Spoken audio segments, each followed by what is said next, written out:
अस्सलाम वालेकुम प्यारे दोस्तों। ये जो आप भैंस देख रहे हैं जो बैठी हुई है सामने, ये बिल्कुल निढाल हो गई है, सुस्त हो गई है। इस बेचारी से उठा नहीं जा रहा, ये अनएबल टू स्टैंड है। ये खुद बेचारी खड़ी नहीं हो सकती, अपने बच्चे को दूध नहीं पिला सकती। आप देख सकते हैं इसने अपनी गर्दन किस तरह जो है वो ट्विस्ट की हुई है, मोड़ी हुई है।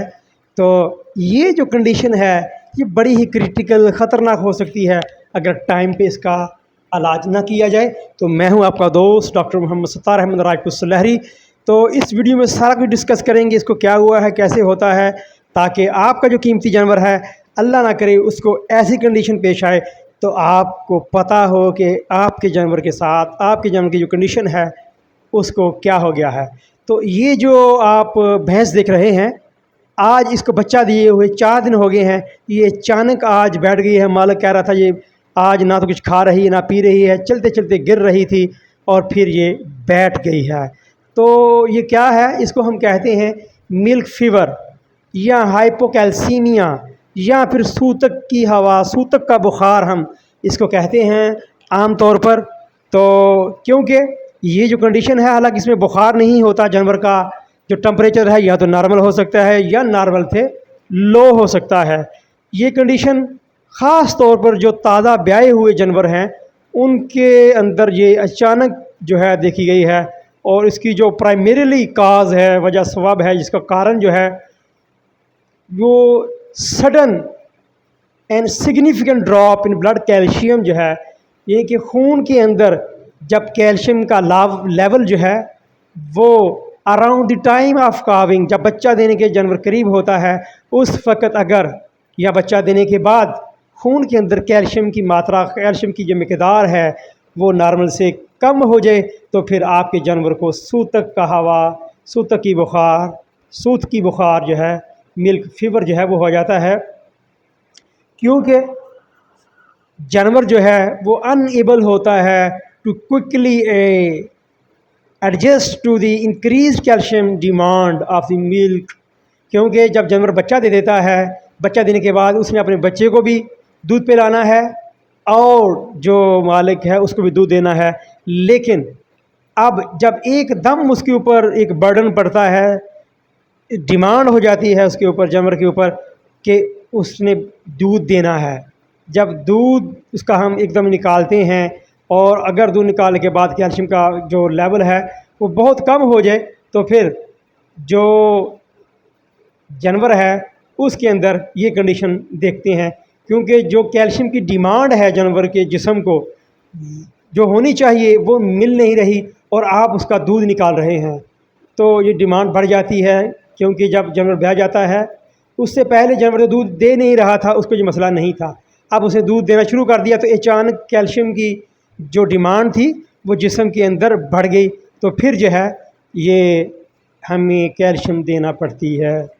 तो ख़ास तौर पर जो कोलोस्ट्रम है, जो बाउली है, जो फर्स्ट दूध जो है, फर्स्ट मिल्किंग आफ्टर पार्चुरेशन, बच्चा देने के बाद जो पहला दूध होता है उसको हम बोली कहते हैं। और बोली के अंदर एक तो एंटीबॉडीज़ जो हैं वो जो हैं बहुत ज़्यादा होती हैं और कैल्शियम की मिकदार, क्योंकि ये जो कोलोस्ट्रम है एक तो बच्चे की इम्यूनिटी के लिए क़ुव्वत मदाफ़त है। बच्चे ने सारी ज़िंदगी जो बीमारियों से लड़ना है, लड़ने की शक्ति जो है बीमारियों के ख़िलाफ़, इसी कोलोस्ट्रम, इसी बाउली ने देनी है।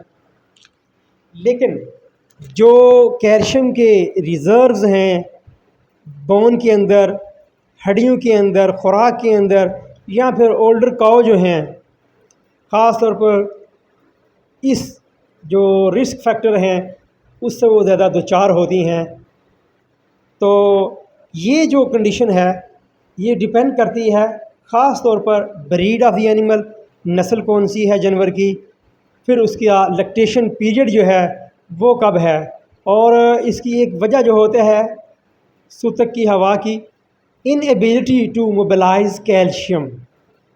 जो काऊ की बॉडी है उसको ज़रूरत होती है एकदम कैल्शियम की एब्ज़ॉर्प्शन की, क्योंकि बाहर से जानवर कैल्शियम लेगा, चारे के अंदर लेगा, उसको हज़म करेगा, डाइजेस्ट करेगा, खून में जाएगी और वहाँ से वो गट के अंदर जो है उसके जो हज़म होने के बाद गट से वो ब्लड में जाएगी।